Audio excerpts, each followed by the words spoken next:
जब जब इतने सारे विकसित देश हैं वो ईवीएम पे वो कर सकते हैं कि ईवीएम को वो बहिष्कार कर सकते हैं, पेपर बैलेट का वो कर सकते हैं। कौन सा विकसित देश है? सारे विकसित, आप बताइए यूरोप में कौन से देश में ईवीएम से चुनाव होता है? अमेरिका इतनी बड़ा लोकतंत्र है, वहाँ कौन सा चुनाव होता है? तो वहाँ कौन सा चुनाव उससे होता है ईवीएम से? कंपैरिजन कर रहे हो अमेरिका से भारत का? नहीं, लोकतंत्र तो एक लोकतांत्रिक देश का लोकतांत्रिक देश से ही मुकाबला हो ना, कंपैरिजन कर रहे हो पाकिस्तान। अरे यूएस, अरे सुनिए ना, यूएस मुफ्त में नहीं बांटता कुछ भी। यूएस कौन सा मुफ्त में बांट रहा है? नहीं, यूएस मुफ्त में बांटने की बात नहीं है, चुनाव की जो प्रक्रिया की बात हो रही है ना। पर देखिए, चुनाव फ्री एंड फेयर इलेक्शन को हम सपोर्ट करते हैं और इस बात पे हमें तो पूरा हम तो कह चुके हैं कि कांग्रेस पार्टी का भी आधिकारिक यही स्टैंड है कि वो किसी भी रूप में ये हरियाणा चुनाव जो है इसको हम स्वीकार करने में हमें इसमें बिल्कुल इसमें क्वेश्चन है। तो आप कहीं ना कहीं ये भी तो कह रहे हैं कि अगर ईवीएम हैक है तो कभी भी अब जिंदगी में कांग्रेस पार्टी देश में, राजनीति में, सत्ता में नहीं काबिज हो पाएगी। देखो, जब तक एक जन आंदोलन नहीं होता, जब तक एक बड़ा आंदोलन नहीं करती विपक्षी पार्टी, ये मत बोलो जन आंदोलन, ये बोलो कि जब तक तुम्हारी बात नहीं मान लेती जनता, कांग्रेस, मैं तो कांग्रेस ईवीएम, कांग्रेस सबसे हिमाचल में भी तो वही ईवीएम है। कांग्रेस का इसमें पूरा दोष है, पूरी निकम्मी पार्टी है कि वो आके सड़कों पे जन आंदोलन। हिमाचल में भी तो ईवीएम है। मैंने यही तो कहा है ना। अब आप कह रहे हो वहाँ चीटिंग हो रही है, अब वहाँ कह रहे हो चीटिंग हो रही है, रोने के नए तरीके ढूंढ रहे हो। ट्रेंडी है कि 60-70% जगहों पर ईवीएम है, मतलब और जगहों पर 30-40% जगहों पर नहीं करी जाती, ताकि ये भ्रमजाल फैला रहा है। ये भ्रमजाल फैलाने का तरीका है। भ्रमजाल के बाद अब आप इन्होंने देखिए, सुनिए, ये कह रहे हैं भ्रमजाल एक तरीके से बुना हुआ है कि बीजेपी हर जगह हैकिंग नहीं कर रही है। कहीं कहीं गिने चुने स्टेट में, जैसे दिल्ली हार जाते हैं, हिमाचल हार जाते हैं, कर्नाटक हार जाते हैं, लोकसभा में 240 पर टिक जाते हैं।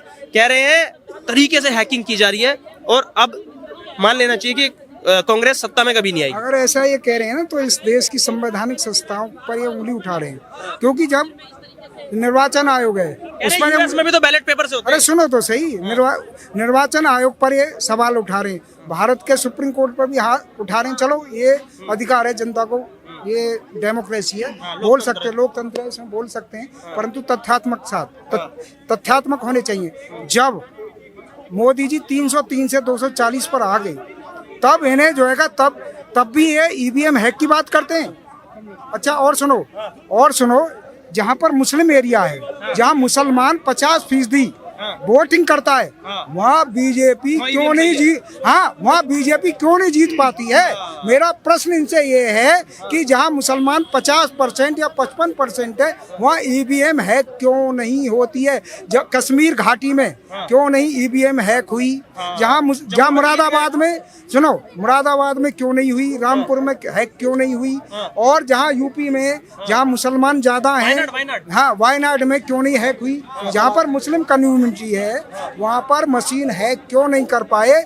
मेरा ये बात इनसे प्रश्न है। देखो तथ्यात्मक जवाब देना, ये तो इधर रोने वाली बात है सर। आप तो ये कह रहे हो कि अब कांग्रेस विलुप्त हो जाएगी।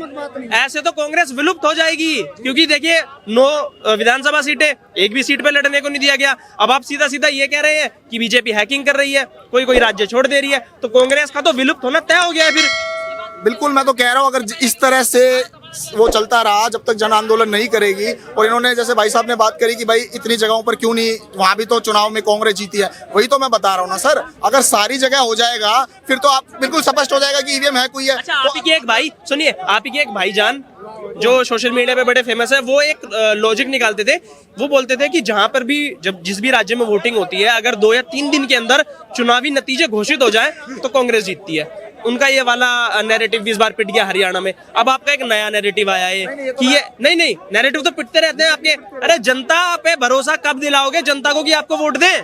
देखिए, वही तो बात है ना, कोई बात सामने नहीं आ रही है, कोई बात वो नहीं हो रही है, क्योंकि जन आंदोलन करने की जरूरत है सर। इसका और कोई जवाब नहीं। आप मेरे से जनता आंदोलन कर रही है, जनता वोट डाल रही है। बात तो सुनिए, मेरे पास तो ना टेक्नोलॉजिकल इतना बैकग्राउंड है कि मैं बता सकूं ईवीएम में कैसे क्या होता है, उसकी समझ मेरे पास नहीं, मैं स्पष्ट कहता हूँ। पर हमने तो एक आपको पैरेलल ड्रॉ करके बताया था कि वर्ल्ड वॉर 2 में कैसे हुआ और अब कैसे हुआ। वर्ल्ड वॉर 2 अलग चीज है यार। तो यही मुझे अब देना कि भारत या दुनिया में चुनाव आयोग ने चैलेंज दिया है, हर राजनीतिक पार्टी को चैलेंज दिया है कि दुनिया में ऐसा कोई भी साइंटिस्ट लेकर के आओ, कोई ऐसा इंजीनियर लेकर आओ, मेरे सामने जो हैक करके दिखा दे। परंतु इस दुनिया में कोई ऐसा वैज्ञानिक, कोई ऐसा इंजीनियर पैदा नहीं हुआ। फिर ये मशीन पर ये सवाल उठाने वाला ये विपक्ष होता कौन है? क्या उन वैज्ञानिकों में भी इतनी, क्या इन्हें कोई ऐसा वैज्ञानिक इंजीनियर या धरती पर नहीं मिला कि ये कह दे कि मैं हैक कर सकता हूँ? हैक जो इंटरनेट से चीज जुड़ी हुई होती है वो हैक होती है, ना कि जो ईवीएम से, जो ईवीएम इंटरनेट से जुड़ी नहीं है वो हैक कैसे हो जाएगी? मुझे ये बताओ। बता दो। हैकिंग के लिए भी सुनिए ना, हैकिंग के लिए थोड़ी ना हाथों की जरूरत होती है। हैकिंग तो बैठे बैठे हो जाती है। कहीं भी यूएस में बैठा है कोई, हमारा कुछ भी हैक कर सकता है, तो बैठे बैठे कर दो एक बार हैक। वहां जाने, चुनाव आयोग में भी जाने की जरूरत है? नहीं, एक चीज बताओ ना, ये सबसे पहले आरोप लगाया था लाल कृष्ण आडवाणी ने, ठीक है, हमने तो नहीं लगाया था, आडवाणी जी ने लगाया था। और दूसरी बात ये है कि बहुत बड़े बड़े टेक्नोक्रेट और बहुत सारे ऐसे टेक्नोलॉजिकल बैकग्राउंड के लोग भी हैं। इलोन मस्क ने भी ये कहा है, इलोन मस्क हो गया जैसे, उन्होंने यही कहा है कि कोई इलेक्ट्रॉनिकल आइटम ऐसा नहीं है जो हैक ना हो सके, तो हैक हो सकता है। आप एक बात बताओ, चाइना जो है, बहुत बार ऐसी खबरें आती है कि चाइना हमारी खुफिया विभाग के कंप्यूटर को हैक करके जानकारी निकाल के ले गया। तो देखिए, कोई भी इलेक्ट्रॉनिक आइटम है वो हैक हो सकता है, हमारा ये मानना है। और ये जो चुनाव, इसलिए हमें इस पे शक होता है क्योंकि बहुत सारी जगहों पर ऐसा था जहाँ पे बीजेपी वालों को घुसने नहीं दिया जा रहा था, वहाँ पे बीजेपी पूर्ण बहुमत से जीती है। तो कहीं ना कहीं ये शक संशय पैदा होता है। मैं टेक्निकल नॉलेज मेरे पास नहीं है कि मैं बता सकूं, मेरा इंजीनियरिंग का बैकग्राउंड नहीं है। रोने की नॉलेज है। और सुनो, ये बात कह रहे हैं, ये कह रहे हैं टेक्निकल चीज, अगर चाइना यूएस कर रहा है बैलेट पेपर पे, देखिए मानेंगे तो है नहीं, क्योंकि राहुल गांधी इनके नेता है। फेलियर को एक्सेप्ट नहीं करेंगे, फेलियर पे दे रहे हैं एक्सक्यूज, तो वो एक्सक्यूज देते देते देते ये टाइम आ गया, तो आ जाते हैं बैलेट पेपर पे। वही मैं कह रहा हूँ, ये क्या काम करेंगे कि जैसे बिहार में गुंडा राज चलता था, मैंने ये देखा है कि 10 आदमी ही पूरे बागपत एरिया में, मैंने खुद देखा है, तो बागपत एरिया में 10 आदमी आते थे, पूरे बूथ को कब्जा करके खुद ही ठप्पा मारते थे। ऐसे ही बिहार में चलता था, ऐसे ही पूर्व यूपी में चलता था, ठप्पा मार ठप्पा मार ठप्पा मार। वो ठप्पा मार नहीं चल रहा है, लोग ईमानदारी से अपना वोट दे रहे हैं। पहले किसी को वोट नहीं दिया जाता था, 10 लोग की इस पूरे लोकतंत्र को हैक कर लेते थे, किसी को घुसने नहीं दिया जाता था, वो रुक गया। मेन बात ये है, और मैं आपको रियली बता रहा हूँ, जब वोट देने का, अब पहले जनता इतनी पढ़ी लिखी भी नहीं थी, समझदार भी नहीं थी, अब बहुत समझदार हो गई है। वो ये देखते हैं कि क्या इसने ये क्या किया है, इसे हम किस सिद्धांत पर वोट दें, किस सिद्धांत पर ना दें। देखिए, जैसे इन्होंने बोला, अगर आपकी बात मान भी लेते, चलिए बैलेट पेपर पे चुनाव करवा ले, फिर भी बीजेपी आ गई, फिर न कौन सा नया रोनर हो गए?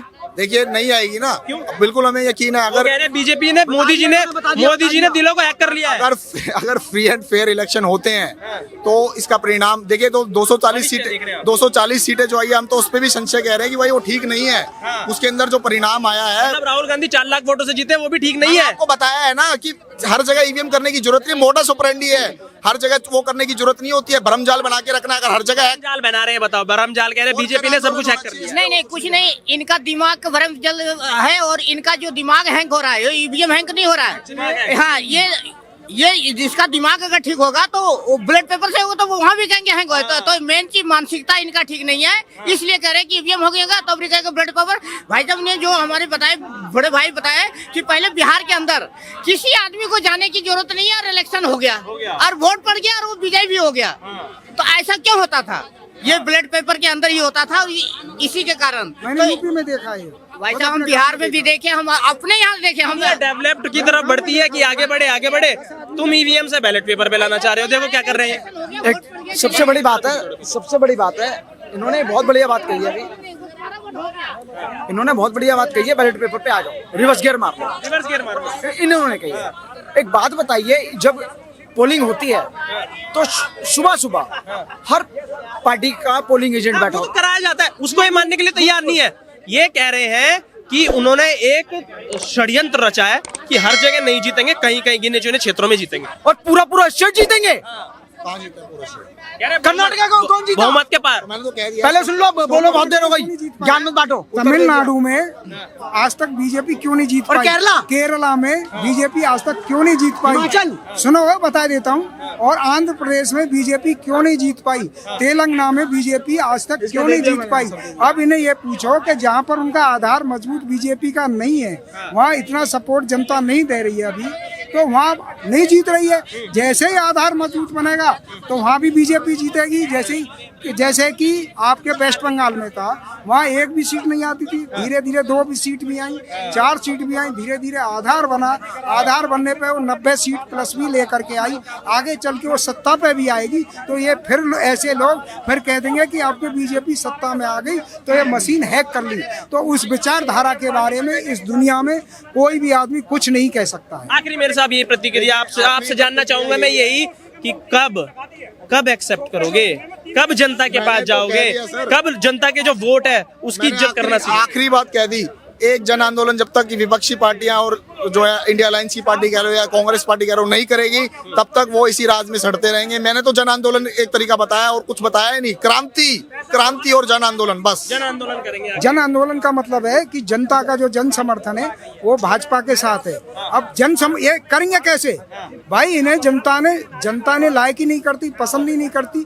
क्योंकि इनका 64 साल का शासन इस भारत की जनता ने अच्छी तरह से देख लिया। एक मामूली पाकिस्तान हमें पैरों तले कुचलता था और 26/11 के हमला में भी हम कुछ नहीं कर पाए। जब हमारे एयर चीफ मार्शल कहते थे कि मुझे आदेश दिया जाए, मैं पाकिस्तान को तबाह कर दूंगा, परंतु उन्होंने क्या कहा? हमारे प्राइम मिनिस्टर ने, मनमोहन सिंह जी कहते हैं, अरे नहीं, ये गांधी का देश है, वो हमारे मुंह पर 2 चांटे मार लेंगे, हम उन्हें सहन कर लेंगे। भारत की जनता इसे सहन नहीं कर सकती, ऐसी दब्बू प्रक्रिया को।